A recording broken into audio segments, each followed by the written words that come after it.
Na noite de 24 de dezembro de 1914, a frente ocidental era o último lugar na Terra onde você esperaria encontrar paz.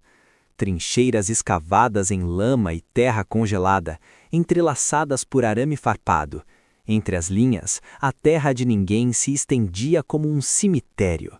Crateras de granadas, corpos deixados onde caíram, gelo cobrindo o solo encharcado de sangue. A guerra tinha apenas alguns meses, mas já parecia eterna. E então aconteceu algo que seria fácil descartar como mito, exceto que está escrito em cartas, em diários, em relatórios oficiais.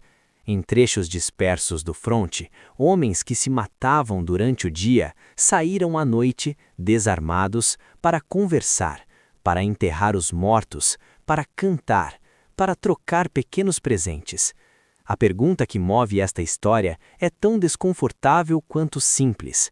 Como uma guerra moderna, com metralhadoras e artilharia em massa, simplesmente para, mesmo que por algumas horas, porque vozes começaram a cantar no escuro? Para entender o que aconteceu no Natal de 1914, você precisa saber onde a guerra estava. Depois do choque inicial de agosto, os exércitos manobraram até se trancarem num sistema contínuo de trincheiras que ia do Mar do Norte à fronteira suíça. O outono tinha sido um moedor de carne. Ypres, Labacé, Artois, ofensivas locais que ganhavam metros e custavam centenas de vidas. Em dezembro, ambos os lados estavam exaustos, congelados e, crucial, a guerra ainda não tinha calcificado completamente a psicologia do ódio. Muitos soldados eram voluntários recentes, muitos ainda carregavam cartas de casa nos bolsos, pequenas lembranças e uma crença persistente de que tudo aquilo, de alguma forma, seria temporário. É aqui que os documentos entram. Não houve um único evento coordenado chamado Trégua de Natal. O que aconteceu foi um mosaico de cessar-fogos espontâneos e localizados que variaram por setor e unidade. Isso fica claro quando você cruza diferentes tipos de fontes. Cartas de soldados publicadas em jornais britânicos na época, diários pessoais preservados em arquivos, relatos coletados depois por comissões e historiadores com acesso à correspondência privada, e, do lado do comando, ordens e memorandos que revelam alarme genuíno, porque para quem estava no comando, confraternização era uma ameaça direta à disciplina e à missão de continuar a luta. O primeiro sinal, em muitos lugares, não foi uma bandeira branca, foi luz. Em setores ocupados por unidades alemãs, frequentemente citadas em pesquisas, são formações saxônicas em Flandres. Pequenas árvores de Natal e velas começaram a aparecer nos parapeitos, nas bordas das trincheiras, pontos brilhantes na escuridão total. Isso aparece em cartas alemãs e em relatos britânicos descrevendo luzes e árvores do lado oposto. Há uma síntese frequentemente repetida em obras baseadas nestas cartas, oficiais jovens descrevendo árvores iluminadas e canções como Stille Nacht. O detalhe importante não é o romantismo, é a mecânica.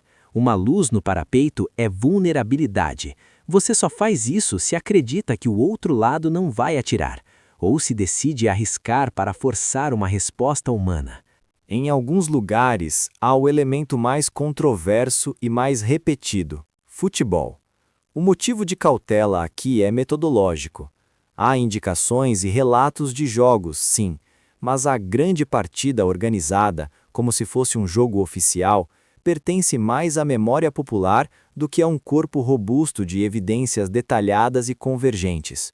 O que parece mais amplamente aceito entre pesquisadores é que bolas apareceram e chutes aconteceram em certos setores, mas escala, regras e frequência são difíceis de estabelecer com precisão.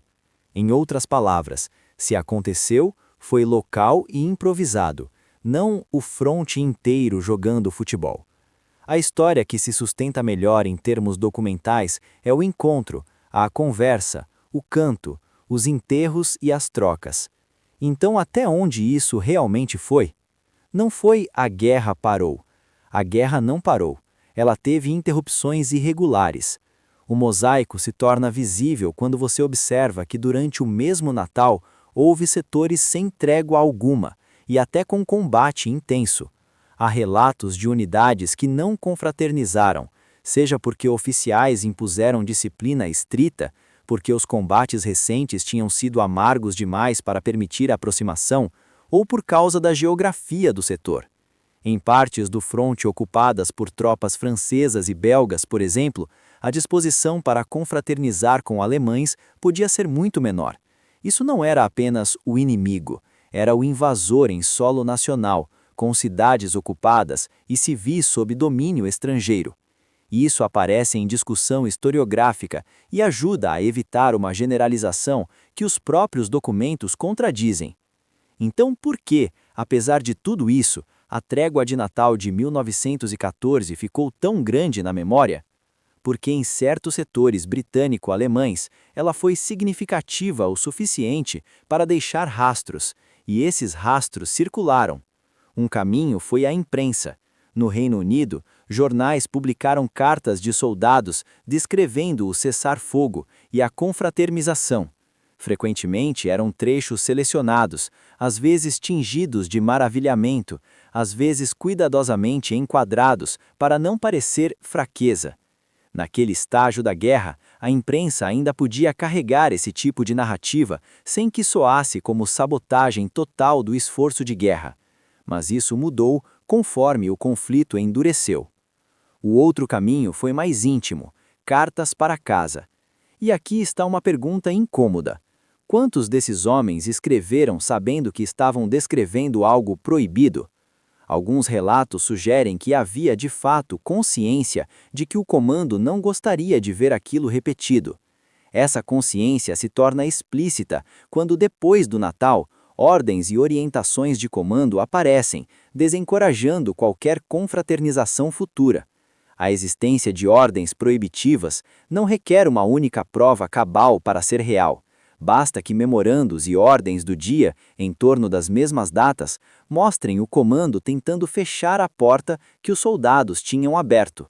O som veio em seguida. A troca de canções em múltiplos relatos se torna uma linguagem comum improvisada. Um lado canta, o outro responde. Em cartas britânicas publicadas na imprensa e em correspondências compiladas, há descrições da estranheza inicial. Homens se erguendo apenas o suficiente para ouvir melhor, sem atirar, e então o inesperado. Aplausos, gritos, tentativas de cantar junto. Você não precisa imaginar harmonia onde não havia. Você só precisa imaginar soldados próximos o suficiente para ouvir vozes, de repente percebendo que do outro lado também havia homens tremendo de frio. A virada, em alguns setores, acontece quando alguém decide sair primeiro. Terra de ninguém não era território neutro, era zona de morte. Na lógica da guerra de trincheiras, qualquer um que pise ali se torna alvo. É por isso que quando cartas descrevem encontros no meio, o que elas estão documentando é uma regra sendo quebrada que era mais poderosa que qualquer discurso.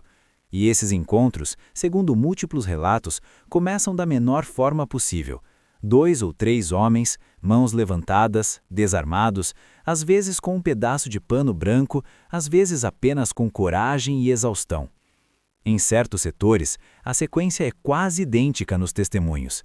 Aproximação cautelosa, confirmação de que ninguém vai atirar, conversa breve e então o assunto mais urgente naquelas linhas congeladas: os mortos.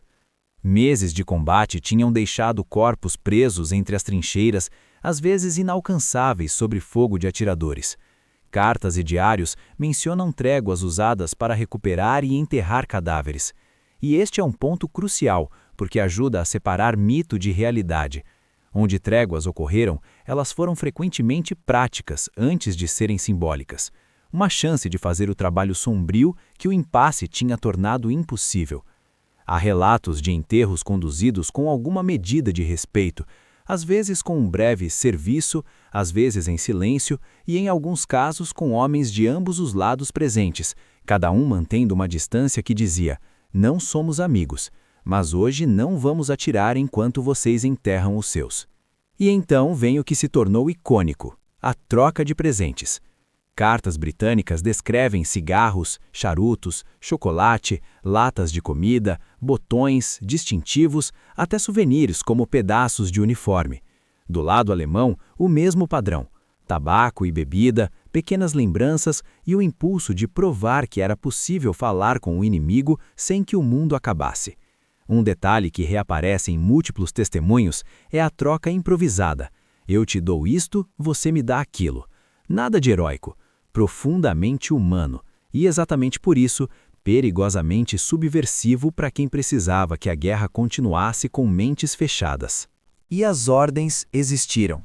Registros e estudos trabalhando com documentos militares indicam que comandos britânicos e alemães emitiram instruções para prevenir cessar-fogos informais e contato com o inimigo. O raciocínio é direto. Se o inimigo se torna o homem que me deu um cigarro ontem, puxar o gatilho amanhã fica mais difícil. Há também um segundo fator. Um cessar-fogo informal pode mascarar movimentação, reconhecimento ou preparação para ataque.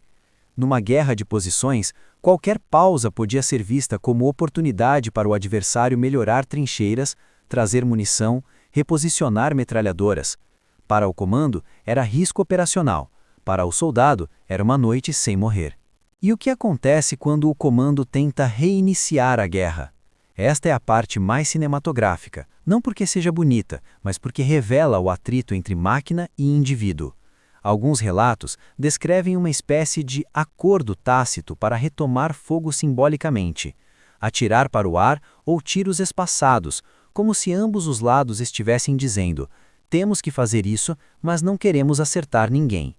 Em outros lugares, o retorno foi abrupto, ordens claras, oficiais exigindo disparos, ou artilharia reabrindo especificamente para prevenir qualquer repetição do contato. Quando a trégua terminou, ela não deixou o mundo melhor, mas deixou uma memória perigosa, a prova de que odiar cada minuto não era inevitável. Agora a pergunta que dá a segunda virada a esta história. Se havia tantos relatos, por que ainda existe confusão sobre o que foi real? Porque a trégua de Natal vive em camadas. A camada documental é fragmentada: cartas privadas, diários, recortes de jornal, memórias publicadas anos depois. A camada simbólica, em contraste, cresceu com o tempo: obras literárias, adaptações, canções, filmes, comemorações que tendem a unificar o que estava disperso. Quando você retorna às cartas e diários, o que você encontra não é um conto de fadas, é uma coleção de cenas curtas, frequentemente cheias de avisos. Não confie, não chegue muito perto, fique alerta. A humanidade aparece, mas não apaga o medo. Para ancorar isso de forma mais sólida, ajuda a relembrar um dos casos mais frequentemente citados em estudos e arquivos: setores na região de Flandres, onde existem fotografias e relatos de soldados britânicos e alemães se encontrando na terra de ninguém. Uma fotografia, preservada em coleções como as do Imperial War Museums, é um tipo diferente de prova. Ela não explica tudo, mas confirma que, pelo menos em alguns lugares, o contato aconteceu fora das trincheiras sem combate imediato.